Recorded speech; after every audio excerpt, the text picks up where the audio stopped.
सर्वमंगलमांगल्ये शिवे सर्वार्थसाधिके शरण्ये त्र्यंबके गौरी नारायणी नमोस्तुते नारायणी नमोस्तुते।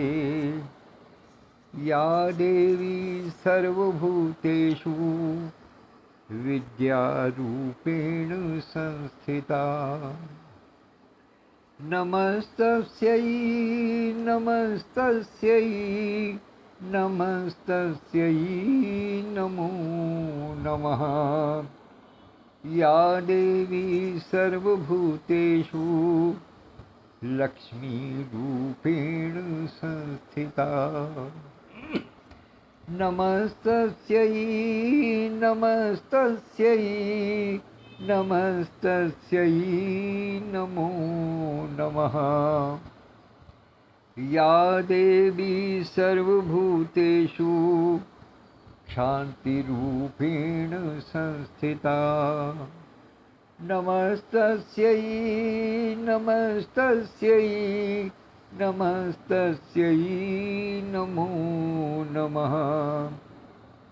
या देवी सर्वभूतेषु तृप्तिरूपेण संस्थिता नमस्तस्यै नमस्तस्यै नमस्तस्यै नमो नमः।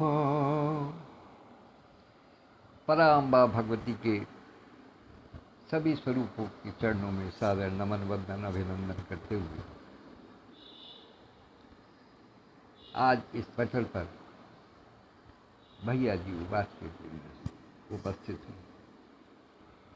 इससे पहले कि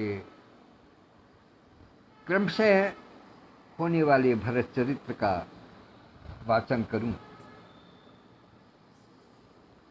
हृदयांगन साहित्यिक सामाजिक सांस्कृतिक और आध्यात्मिक संस्था के प्रमुख संरक्षक परमादरणीय आचार्य श्री कृष्ण जी को चरण स्पर्श करते हुए उनसे अनुमति प्राप्त करता हूँ, उनसे आशीर्वाद प्राप्त करता हूँ ताकि कुछ कह सकूं। माता शारदे से प्रार्थना है कि वो मेरे कंठ में विराजमान हो, मेरे मस्तिष्क में विराजमान हो, ताकि कुछ विचार रखने के अभिवादन के श्रृंखला में तत्पश्चात स्मरण करता हूँ संस्था के संस्थापक और राष्ट्रीय महासचिव आदरणीय श्री विधुभूषण त्रिवेदी जी को, संस्था के राष्ट्रीय अध्यक्ष आदरणीय विद्युत प्रभा चतुर्वेदी मंजू दीदी को और हृदयांगन बीथिका नामक पटल को मूर्त रूप प्रदान करने में अपनी महती भूमिका निभाने वाले आदरणीय श्री हरिवाणी जी को। तत्पश्चात स्मरण आता है संरक्षक मंडल के अन्य सभी सदस्यगणों का, हृदयांगन समिति के सभी पदाधिकारियों का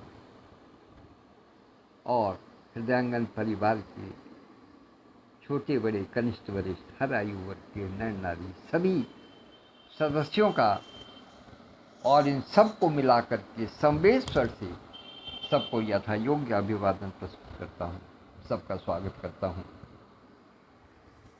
मेरे कार्यालय के, मेरे बैंक के कार्यालय के वरिष्ठ सहकर्मी आदरणीय भाई महेंद्र कुमार राजपूत जी जो नजीबाबाद के निवासी हैं, वो इस समय उपस्थित हैं। उनकी उपस्थिति को सादर प्रणाम निवेदित करता हूँ। भाई हैं मेरे, स्नेह से आज पहली बार जुड़े हैं, आशा है आगे जुड़ते रहेंगे। तो आइए भरत चरित्र में आगे बढ़ते हैं। वही क्रम कि पिछले दिन के दोहे, जिस दोहे पर समाप्त किया था वहीं से आगे बढ़ते हैं। तो आइए।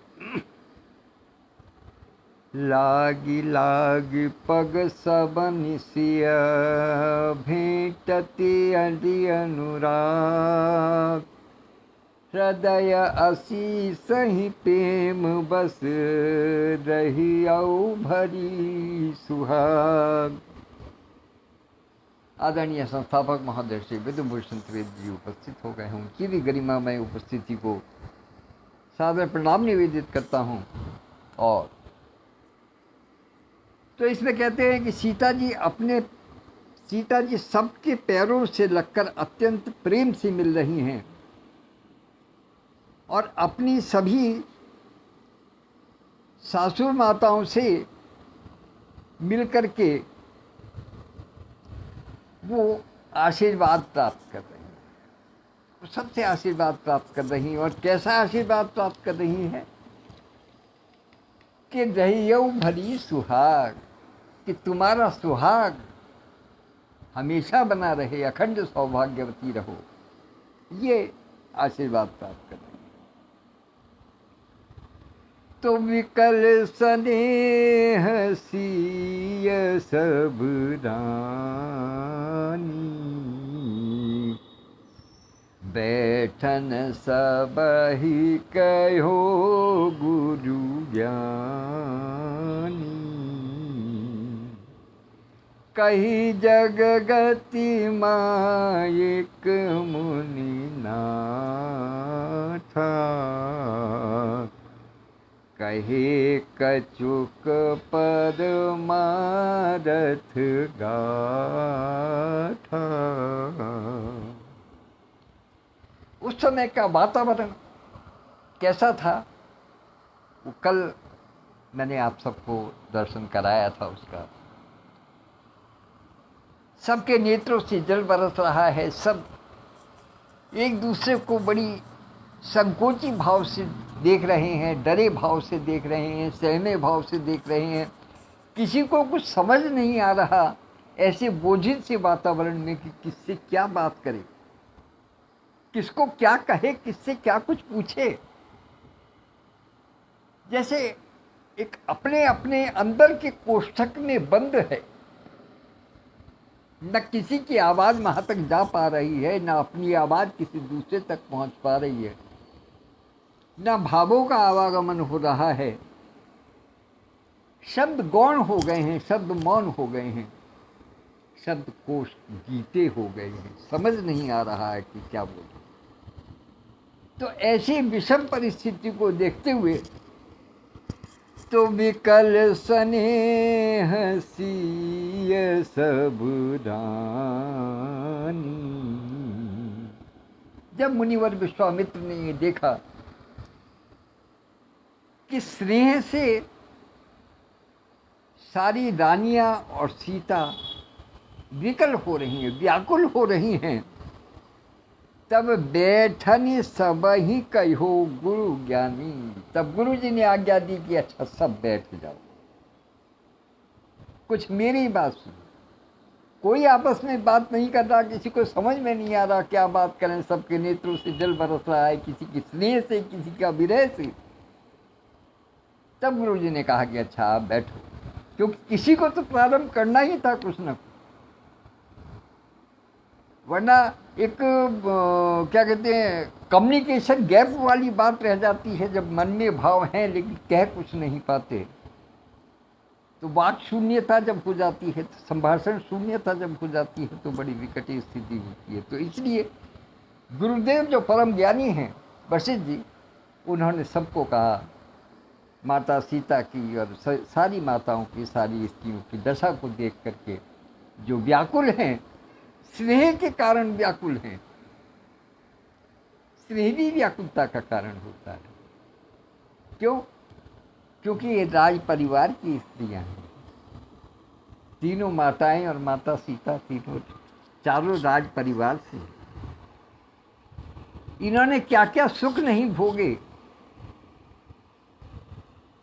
पालकी में से पैर उतरने से पहले ये देख लिया जाता था कि धरती समतल है या नहीं है, धरती कोमल है कि नहीं है, उसमें कहीं कोई कांटा तो नहीं है, कोई सूर तो नहीं है, और जहाँ वो कदम रखे उसके नीचे फूल बिछे हैं कि नहीं है। इतनी कोमलता के साथ में रहने वाली राज परिवार की स्त्रियाँ। एक दूसरे की स्थिति को देख करके स्नेहवश व्याकुल हुई जा रही है। तब उस समय गुरु वशिष्ठ जी ने कहा कि मेरी बात सुनिए, आप बैठ जाइए। क्या कि कही जग गति माइक मुनि ना था, कहे कछुक पर मारथ गाथा। मुनिवर ने कहा जग गति माइक, अर्थात इस नश्वर संसार की नश्वरता की बात गुरु वशिष्ठ ने ज्ञान के रूप में कही, उनको ज्ञान दिया। क्या दिया कि भाई ये संसार तो ऐसा है कि इसमें तो ये नश्वर है, इसमें जो आया है उसको जाना है, सबको अपने अपने कर्मों के अनुसार फल भोगने हैं। हर व्यक्ति निश्चित समय के लिए आया है, एक निश्चित समय पर उस पंछी को उड़ जाना है, और इसमें किसी प्रकार का कोई शोक करने की आवश्यकता ही नहीं है। जब इस प्रकार का जो एक नश्वर संसार का जो शाश्वत सत्य है, जो सार्वभौमिक सत्य है, वो गुरुदेव ने सबके सामने प्रकट किया है। क्यों? क्योंकि ऐसे समय में ऐसे ही संभाषण की आवश्यकता होती है। आमतौर पर लौकिक लोकाचार में भी हम देखते हैं, जब कहीं अरिष्टि की बात होती है, जब कहीं शोक उठाने की बात होती है, तब वहाँ जो बुजुर्ग होते हैं, जो ज्ञानी होते हैं, वो हमेशा इसी बात का वो करते हैं, वाचन करते हैं, ऐसे ही उद्धरण प्रस्तुत करते हैं, ऐसी बातें करती हैं कि सबके मन ईश्वर के प्रति लगे और उनको लगे कि ये पूरा संसार एक माया का चक्र है, इसके अतिरिक्त और कुछ नहीं है। मोह, माया, लोभ, मद, ये सब ताकि छूट जाएं। हालांकि ये बात सत्य है कि इन संभाषणों से किसी का माया मोह छूटता नहीं है, किंतु जो हमारे घर के बुजुर्ग हैं, जो हमारे समाज के बुजुर्ग हैं, जो गुरुजन हैं, उनके लिए ये आवश्यक है कि वो ऐसे समय में धीरज धारण करने का उपदेश प्रदान करें। तो वही काम इस समय गुरु जी ने किया है। उन्होंने परमार्थ का मार्ग दिखाया है और बताया है कि ये संसार का प्रपंच मिथ्या है, इसको सत्य मत जानिए। क्योंकि हमें दुख कब होता है? जब किसी चीज़ को हम ये सोचते हैं कि ये हमारी है और हमसे छूट गई। जब छूटने से पहले जब ये भाव आ जाता है कि ये चीज़ हमारी है, तब दुख होता है। इसीलिए गुरुजन बताते हैं कि नहीं, इस संसार में जो भी कुछ है वो मिथ्या प्रपंच है, अपना कुछ नहीं है। ये ईश्वर का रचित विधान है कि जो आया है वो जाएगा। आत्मा कभी मरती नहीं है, आत्मा कभी आती जाती नहीं है। आत्मा केवल अपना शरीर का चोला बदलती है। जिस प्रकार से हम प्रतिदिन उठते हैं सवेरे को और स्नान ध्यान करने के बाद में फिर उन वस्त्रों को धारण करते हैं जो हमने पहले दिन नहीं धारण किए थे, नए वस्त्र धारण करते हैं। प्रतिदिन ये सोचते हैं कि जब बाहर निकलेंगे तो नए वस्त्र पहन करके निकलेंगे ताकि हम अच्छे लग सकें, हमारी यात्रा सुगम हो सके। इसी प्रकार से आत्मा का एक दिन एक शरीर के बराबर होता है। जब एक दिन समाप्त हो जाता है तो उसके बाद में आत्मा नया शरीर धारण कर लेती है, जैसे हम नए वस्त्र धारण कर लेते हैं। पुराने गंदे वस्त्रों को, थके हुए वस्त्रों को छोड़ करके नए वस्त्र धारण कर लेते हैं। तो ये सब ज्ञान जो है, ये सब गीता में है। वो ज्ञान गुरु वशिष्ठ ने सारी स्त्रियों को, सारी समाज को दिया। और फिर उसके बाद में क्या कहते हैं कि जब बताया जाता है कि ये सारी बातें जब बताते हैं तो ये एक प्रस्तावना के रूप में रहती है, और प्रस्तावना के बाद में फिर मूल बात बताते हैं। क्या? अभी तक किसी ने कुछ नहीं कहा है, सब एक दूसरे को देख देख करके सोच रहे हैं, कह कोई कुछ नहीं रहा, किसी ने कुछ नहीं कहा। अब यहाँ गुरु जी का उत्तरदायित्व तो हो जाता है कि वो बात को पूरी कहें और स्पष्ट कहें। तब गुरु जी कहते हैं कि नृप कर सुरपुर गमन सुनावा, सुनि रघुनाथ दुसह दुख पावा। ज्ञान की बहुत सारी बातें सुना करके फिर वशिष्ठ जी ने रघुनाथ जी को बताया। किनको? रघुनाथ जी को बताया। ये बड़ी विचित्र विडंबना की बात है कि उसको बताया जा रहा है जिसको सब पता है, लेकिन ये लौकिक लीला है, ये लोकाचार है कि वशिष्ठ जी ने प्रभु श्री राम को ये बताया। क्या बताया?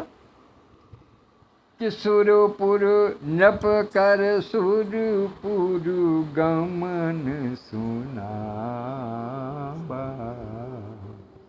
वशिष्ठ मुनि ने श्री राम जी को बताया कि चक्रवर्ती सम्राट महाराजा दशरथ, जो सूर्य वंश में सूर्य के समान थे, वो उनका शरीर शांत हो गया, वो सुरपुर को गमन कर गए। और इस बात को सुनते के साथ ही कायिक रूप में पूर्ण ब्रह्म जो श्री राम के रूप में उपस्थित हैं इस धराधाम पर, बिलख पड़े। सुनी रघुनाथ दुसह दुख पावा। इस समाचार को सुनते ही प्रभु श्री राम अत्यंत कष्ट का अनुभव करने लगे, अत्यंत दुख हुआ। दुसह दुख पावा, असहनीय वेदना उनको हुई। प्रभु श्री राम को असहनीय वेदना। किस बात को सुन करके? कि महाराज दशरथ जो है वो गोलोकवासी हो गए हैं। मरण है तू निज नेह विचारी,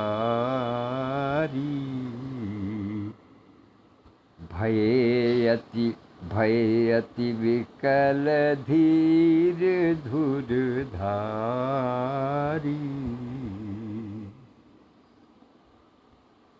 अब एक कल्पना कीजिएगा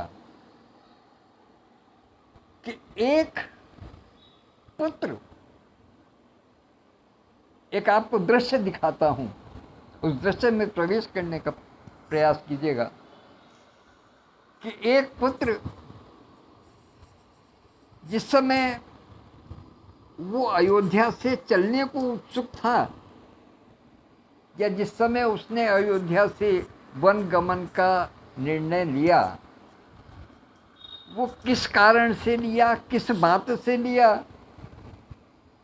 कि कैकेयी माता ने कहा कि तुम्हारे पिता जो मूर्छित हैं, इनकी मूर्छा जभी दूर होगी जबकि तुम वन को चले जाओ।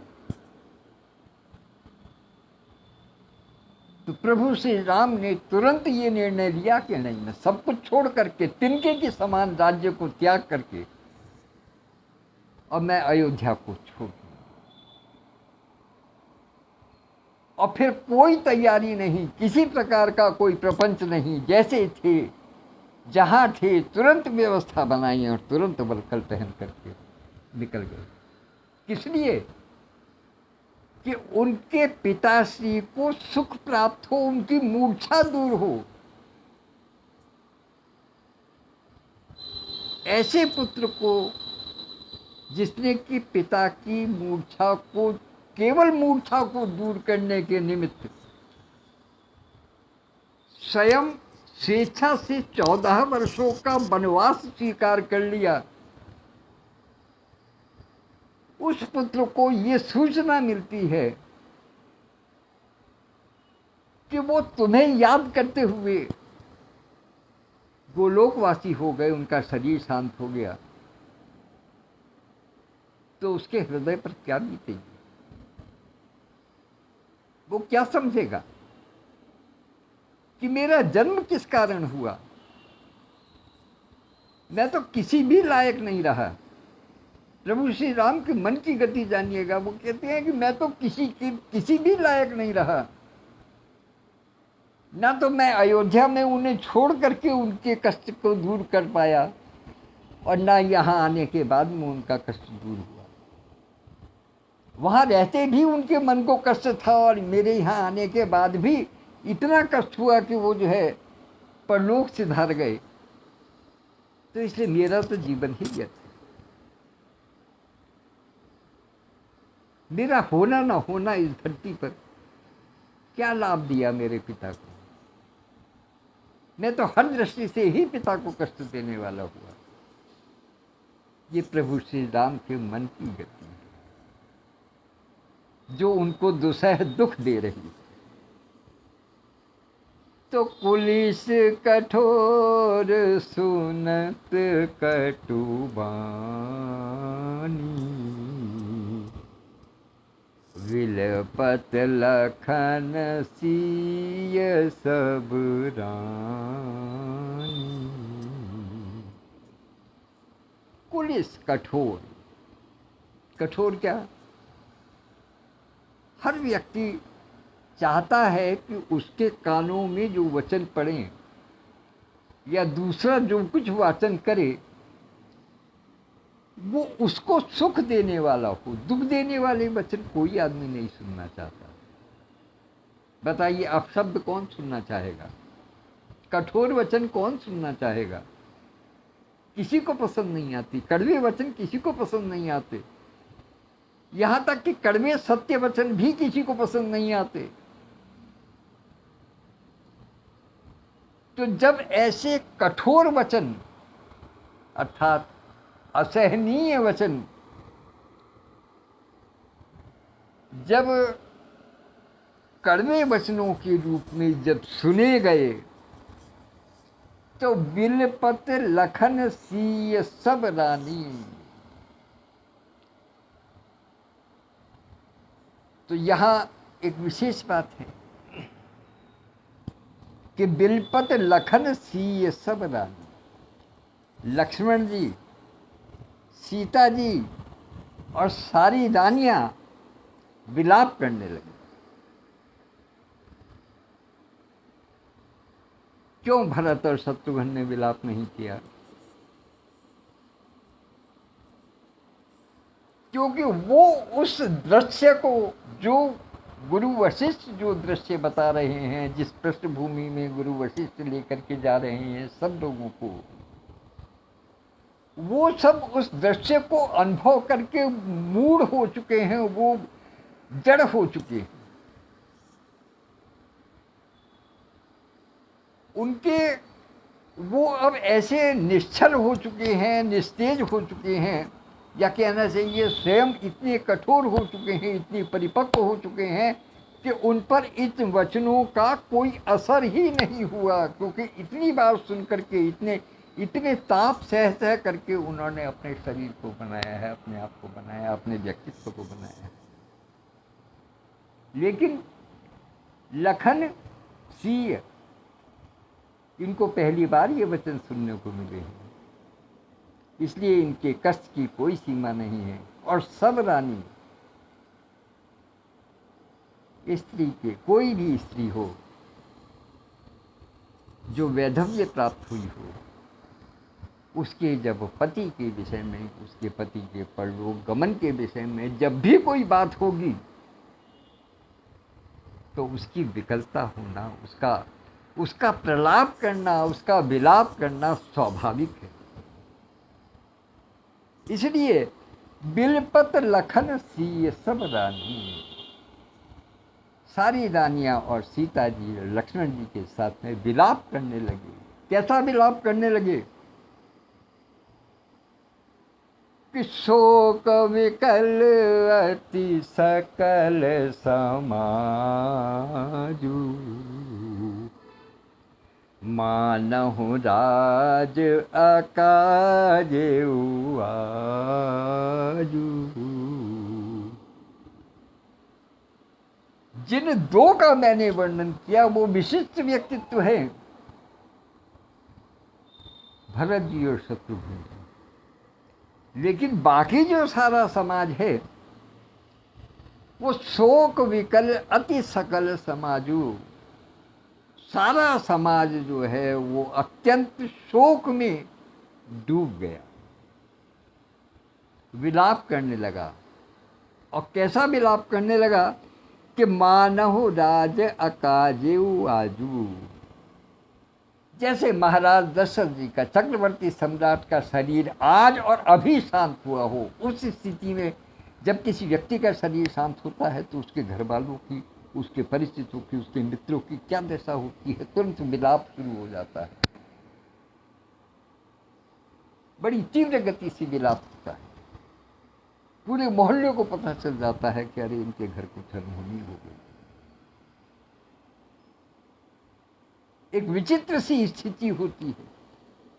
वो स्थिति वशिष्ठ जी के द्वारा जब प्रभु श्री उनके चक्रवर्ती सम्राट जी के सुरगमन की बात को सुना तो उस सारे समाज की स्थिति ऐसी हो गई है जैसे कि अभी इसी समय दशरथ महाराज जी ने अपने प्राण को त्याग किया। बिल्कुल उसी बिंदु पर आकर के खड़े हो गए जैसे कि अभी अभी महाराज दशरथ ने अपना शरीर शांत किया हो। तो मुनिवर बहुरी राम समझाए, सहित समाज सुसरित नहाए।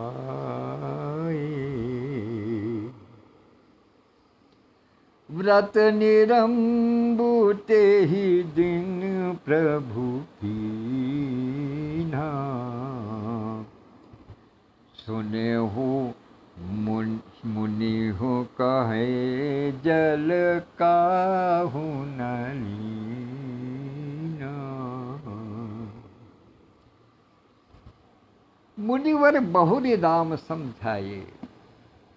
ये उल्टी रीत देखिएगा, लोकाचार में कभी कभी कितनी उल्टी रीति होती।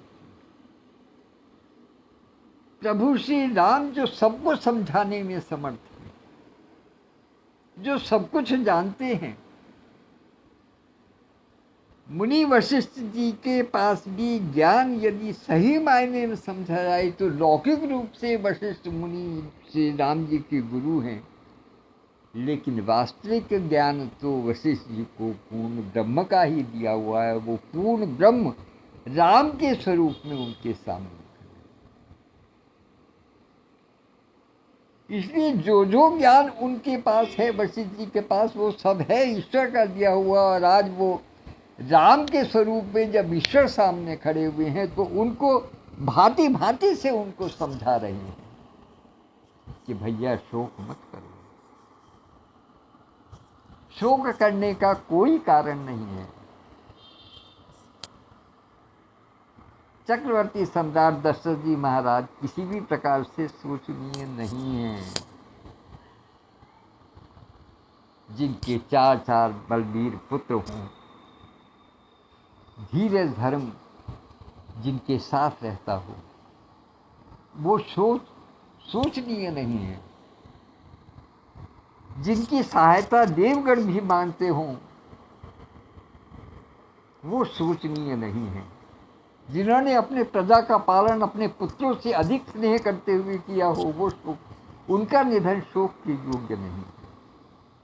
इसलिए भांति भांति से तरह तरह के तर्क दे करके, तरह तरह की बातें बता करके मुनिवर वशिष्ठ श्री राम जी को समझा रहे थे। और जब इन सब को समझाया, किसी प्रकार से उनको शांत किया, बमुश्किल तमाम जब प्रभु श्री राम को शांत किया, तब सहित समाज सुसरित नहाए। तब प्रभु श्री राम जी मंदाकिनी की तट पर आकर के पूरे समाज के साथ में उन्होंने स्नान किया। क्योंकि उनका मानना यह है कि जब भी कोई बात ऐसी आती है तो शरीर में हलचल पैदा होती है, और हलचल पैदा होने से शरीर के बहुत से भागों में उथल पुथल हो जाती है, कुछ ग्रंथियां सक्रिय हो जाती हैं, कुछ शिथिल पड़ जाती हैं। तो उन सबको एक रस करने के लिए, एक समान प्राकृतिक रूप में लाने के लिए सबसे सुंदर तरीका क्या है कि आप स्नान कर लीजिए। जब भी कभी ऐसा लगे कि मन कुछ उथल पुथल हो रहा है, शरीर में कहीं कुछ दिक्कत आ रही है, कहीं से खाज आ रही है, कहीं को कुछ काला पीला सा दिखाई दे रहा है, कहीं मन में उद्विग्नता है, तो मन की उद्विग्नता को शांत करने के लिए बेहतर ये है कि स्नान कर लीजिए। तो इन सब बातों को सुन करके जो उद्विग्न मन है उसको शांत करने के लिए प्रभु श्री राम अपने पूरे समाज के साथ में सहित समाज सुसरित नहाए, मंदाकिनी नदी में उन सबने स्नान किया। और व्रत निरंबु ते ही दिन प्रभु कीन्हा। मन की दशा कैसे पता चलती? मन की दशा किसी के कहने से नहीं पता चलती, विलाप से नहीं पता चलती। उसकी जो प्रतिक्रिया होती है, उसके जो अंदर के भाव होते हैं, वो ये बताते हैं कि किसी भी बात का, किसी भी सूचना का, किसी भी वाचन का उस पर क्या असर पड़ रहा है, और वो फिर उन सब बातों को सुनने के बाद में क्या निर्णय लेता है। तो क्या निर्णय लिया गया कि व्रत निरंबु ते ही दिन प्रभु कीन्हा। निरंबु बिना जल के निर्जल व्रत। तो उस दिन प्रभु श्री राम ने निर्जल व्रत किया, अर्थात उस दिन कुछ नहीं खाया। उस दिन कोई कंदमूल फल का भोग नहीं लगाया, कोई जल का सेवन नहीं किया। बस एक प्रकार से शांत समाधिस्थ वाली स्थिति है, जैसे एक व्रत ले लिया कि नहीं, अभी मैं कुछ नहीं। और मुनि कहे जल काहू न लीना। अब जब प्रभु राम ने जल का त्याग कर दिया तो जल काहू न लीना, फिर जल किसी ने भी नहीं लिया। मुनि वशिष्ठ कहते रह गए। मुनि वशिष्ठ ने बहुत समझाया कि भाई आप लोग ऐसा न करें, निर्जल व्रत न करें, आप कुछ भोजन ग्रहण करें, कुछ अपने शरीर को चलाने की कुछ व्यवस्था करें। लेकिन प्रभु श्री राम ने ही जब निर्जल व्रत का अनुष्ठान कर लिया, संकल्प ले लिया, तो उनके साथ में जो भी समाज था उस सब ने मुनि वशिष्ठ की आज्ञा की, एक प्रकार से उनके निर्देश की, आज्ञा तो नहीं कह सकते, आज्ञा तो नहीं दी थी उन्होंने, लेकिन उनके निर्देश की अवहेलना करते हुए किसी ने भी जल और भोजन का ग्रहण नहीं किया। तो भोर भये रघुनंदनहि जो मुनि आय सुदीन, श्रद्धा भक्ति समेत प्रभु सो सब सादर कीन। तो वो रात ऐसे ही निकल गई। सुबह होते ही प्रभु श्री राम ने वो सब क्रियाएं की जो कि मुनि वशिष्ठ ने उन्हें बताई, और श्रद्धा भक्ति समेत प्रभु सो सब सादर की। बड़े ही श्रद्धा भाव से, बड़े ही भक्ति भाव से बड़े ही सम्मान पूर्वक प्रभु श्री राम ने वो सारी क्रियाएं की जो मुनि वशिष्ठ ने उन्हें करने के लिए कहा, या जिसके वो योग्य थे, या जो उनके ऊपर कर्तव्य था, जो प्रभु श्री राम का कर्तव्य था प्रभु उनका दशरथ जी महाराज के प्रति उनकी मृत्यु उपरांत। वो सारे कार्य मुनि वशिष्ठ जी की देख रेख में, उनके निर्देश में बड़े श्रद्धा और भक्ति भाव पूर्वक उन्होंने किया। तब इसी बीच क्या होता है कि यहाँ तुलसीदास जी थोड़ा चुप हो गए हैं, क्योंकि इस स्थिति में जनक जी महाराज का महाप्रवेश होता है। जनक जी महाराज का प्रवेश होता है। तो जेहि विधि जुरियो समाज सब आए जनक नरेश, और कहु पंचदश में सकल बहुरी फिरे जस देश। उन्होंने कहा कि 15 के बाद में, पंचदश यानी 15 के बाद में फिर अपने अपने देश को सब जाएंगे। अर्थात 14 वर्ष वो जो उनका वनवास का था, मतलब एक प्रकार से उन्होंने भी इस बात की हामी भर दी कि भाई हम भी प्रभु श्री राम के सीता के साथ हैं। उन्होंने एक बात रखी अपने मन की, चूंकि वो भी व्याकुल हो गए सीता की दशा को देख करके, और अपनी समधिन की दशा को देख करके, अपने चारों दामादों की दशा को देख करके वो भी बहुत व्याकुल हो गए। जैसे ही उनको पता चला कि ऐसा कुछ हुआ है, वो तुरंत, वो पहले अयोध्या पहुंचे, और अयोध्या में जब पता चला कि वो सब तो गए हैं चित्रकूट, तो वो सब राजा जनक, माता सुनैना, वो भी जो है वो भी चित्रकूट में पहुंचा। लेकिन यहाँ क्या होता है, यहाँ ये तुलसीदास जी केवल एक इतनी बात लिख करके छोड़ गए हैं, बाकी इसके अलावा उन्होंने कि करे पितु क्रिया वेद जस कवरनी, भये पुनीत पातक तम तरनी, जासु नाम पावक अघतूला, सुमिरत सकल सुमंगल मूढ़ा। ये चौपाई अपने आप में पूर्ण ज्ञान प्रदान करती, पूरा ज्ञान, पूरा सार इस संसार का, प्रभु श्री राम के अवतार का, वो सारा इसी चौपाई के अंदर कि करु पितु क्रिया वेद जस वर्णी। वेदों में जिस प्रकार से अपने पिता की अंतिम क्रिया, श्राद्ध क्रिया, वार्षिक क्रिया, जो भी क्रिया करने की विधि बताई गई है, वो सब प्रभु श्री राम ने किया, स्वयं किया। और भय पुनीत पातक तम तरणी, और उन सबको करने के बाद में, जैसे कहते हैं ना कि शुचिता आ गई, पवित्र हो गया,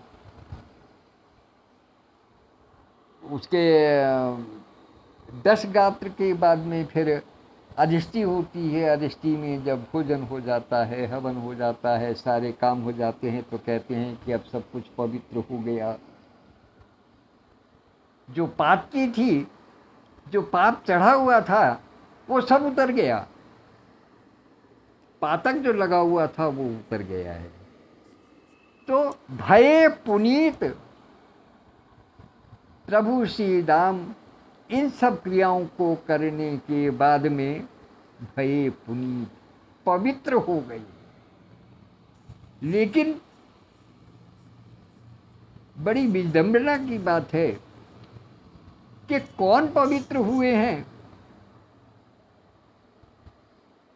जो स्वयं अज्ञान रूपी अंधकार की बैतरणी से पार करने में समर्थ हैं, जिनको पाप स्पर्श नहीं कर पाता, जिनको कोई सूतक पातक स्पर्श नहीं कर पाता, जो स्वयं सर्वथा पवित्र हैं, शाश्वत हैं, वो पवित्र नदी में स्नान करके, उनके लिए कहा गया है कि वो लौकिक रूप से उन्होंने बताया है कि कैसे पवित्र हुआ जाता है। वो लौकिक रूप से पवित्र हुए, अन्यथा वो स्वयं अपने आप में इतने पवित्र हैं कि जिसको स्पर्श कर दें, जिसकी तरफ दृष्टि डाल दें, वो पवित्र हो जाए। वो स्वयं आज इस परिस्थिति में, ऐसे परिस्थिति के जाल में हैं, ऐसे काल के चक्र में हैं कि वो स्वयं पिताश्री के श्राद्ध कर्म को करने के बाद में स्वयं पवित्र हो रहे हैं,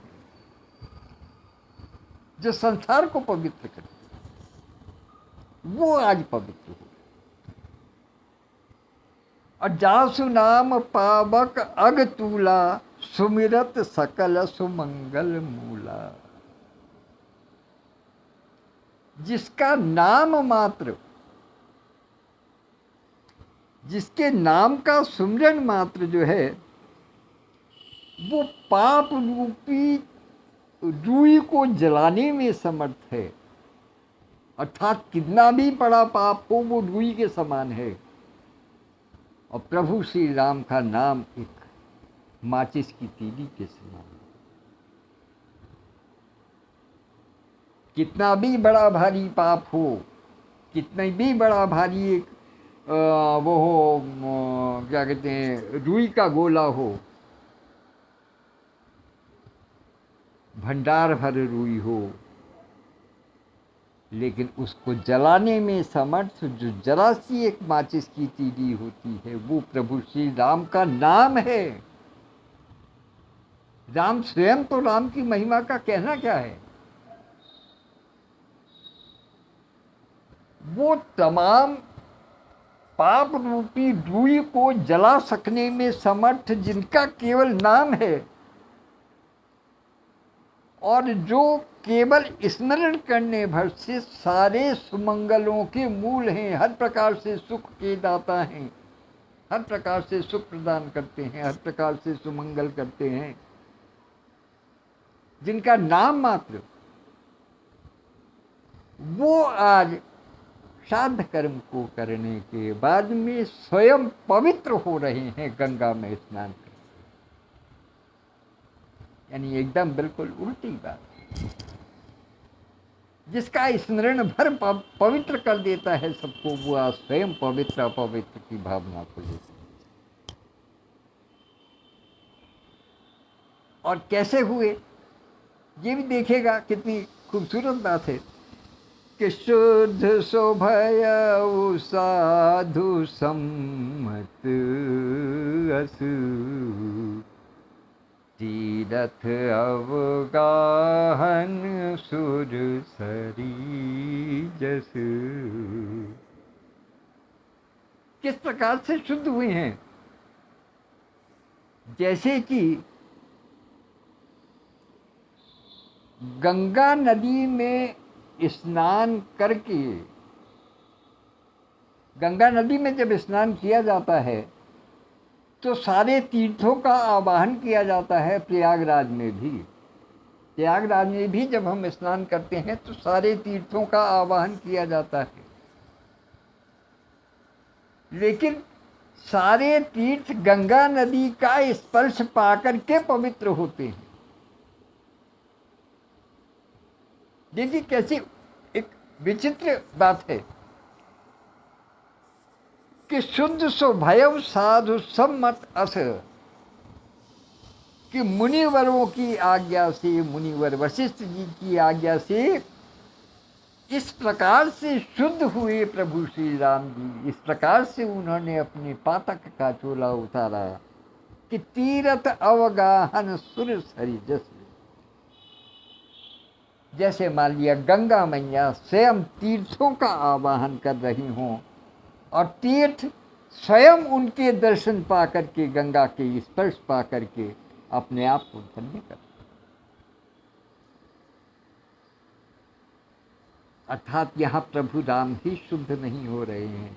कहा जा रहा है कि प्रभु राम शुद्ध हो रहे हैं, लेकिन वास्तव में वो जलखंड,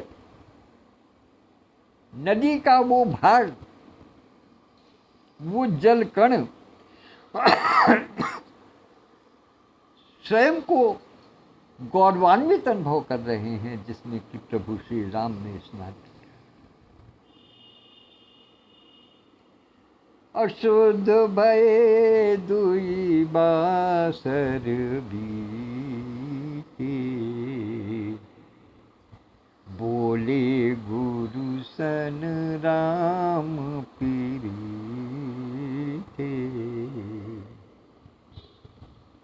इस सारी क्रिया को किए हुए जब 2 दिन बीत गए, तब प्रभु श्री राम जी गुरु वशिष्ठ जी से आदर पूर्वक कुछ कहते हैं। क्या कहते हैं कि नाथ लोग सब निपट दुखारी, कंद मूल फल अम्बु आहारी, सानुज भरत सचिव सब माता, देखी मोहि पल जिमि जुग जाता। तब श्री राम वशिष्ठ जी को हाथ जोड़ करके सम्मान के साथ में आदर पूर्वक उनसे कहते हैं, विनती करते हैं कि नाथ लोग सब निपट दुखारी, कि हे गुरुदेव, जो अयोध्या का सकल समाज आया है, राज समाज आया है, ये सब यहाँ आकर के बहुत कष्ट पा रहे हैं।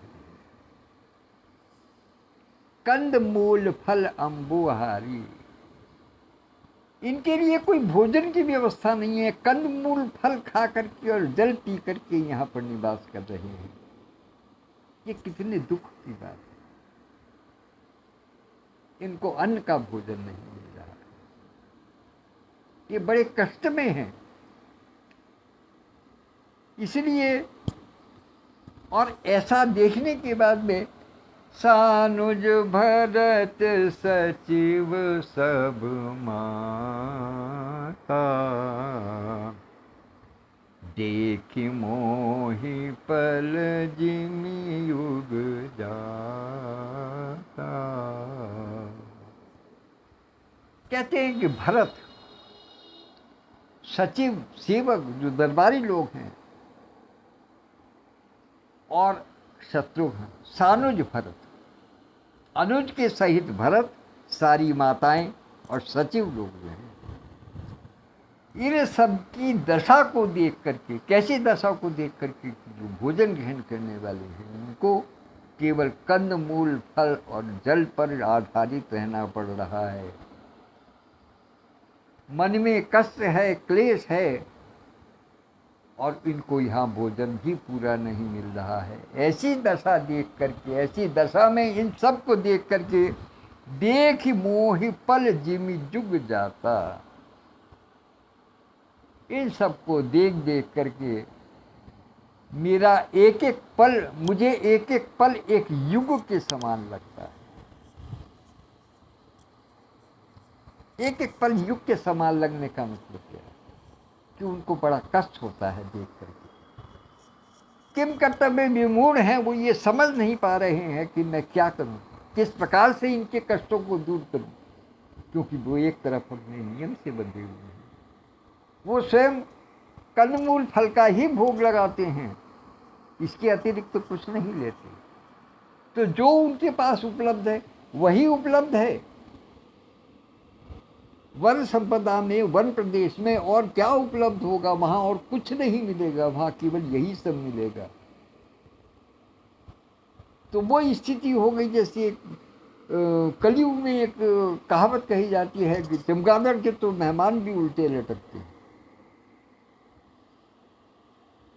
तो ऐसा भाव ऐसी हीनता का भाव, ऐसी बात जो है वो प्रभु श्री राम के मन में आता है। वो देख देख करके दुखी होते हैं अपने सारे समाज को कष्ट पाते हुए कि वो जिस योग्य हैं वो उनको प्राप्त नहीं हो रहा है।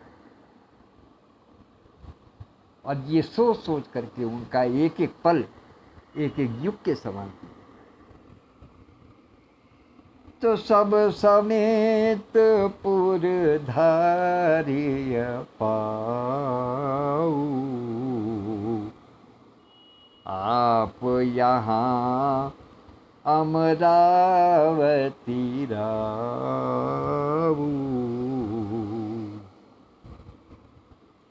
बहुत कहेऊ सब किए उडिताई, उचित होय तस करिय गुसाई। प्रभु श्री राम विनय पूर्वक क्या क्या निवेदन करते हैं। प्रभु श्री राम निवेदन कर रहे हैं, क्योंकि ये तो कहने का साहस है नहीं कि भाई मेरी कुटिया को छोड़ करके चले जाएं। ये तो कह नहीं सकते। सब बड़े हैं, किससे कहें। सब अपने हैं, सब स्नेह के वशीभूत होकर के यहाँ आए हैं और उनको कह दें कि अच्छा अब तुम जाओ। 2 दिन बीत गए इस ऊहापोह में कि इनसे वार्तालाप कैसे प्रारंभ किया जाए,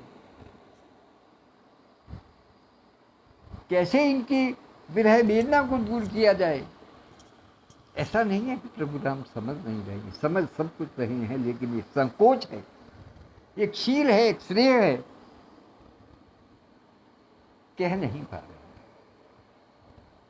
न भरत जी, न गुरु जी, न माता जी, न कोई और स्त्रियां, गुरु पत्नियां, कोई कुछ नहीं कह पा रहा है। महाराज जनक कुछ नहीं कह पा रहे हैं। लेकिन प्रभु श्री राम 2 दिन इस बात को देखते रहे कि कोई कुछ कहे, कोई कुछ कहे, किसी ने कुछ नहीं कहा। तब फिर वो ही गुरु जी के सामने निवेदन करते हैं कि सब समेत पुर धारिय पाऊ, कि हे गुरुदेव आप सब लोग अयोध्या के लिए प्रस्थान कीजिएगा। क्यों? इसलिए नहीं कि आप मुझे कुछ भारी लग रहे हैं, बल्कि इसलिए कि आप यहाँ अमरावती राऊ, कि आप तो यहाँ हैं और वहाँ अयोध्या के जो राजा हैं वो सुरपुर चले गए हैं। वहाँ अयोध्या को संभालने वाला कोई नहीं है। आप यहाँ हैं, महाराज पर लोग गामी हो चुके हैं, तो अयोध्या को कौन संभालेगा। इसलिए आपका अयोध्या को संभालने के लिए, अयोध्या को उचित स्थान पर रखने के लिए, अयोध्या की सुख के लिए, शांति के लिए, अयोध्या के सहज स्वरूप को प्राप्त करने के लिए आपका वहाँ रहना बहुत आवश्यक है। इसलिए अब आप अयोध्या के लिए पधारिए। बहुत कहो सब किए ही ठिठाई।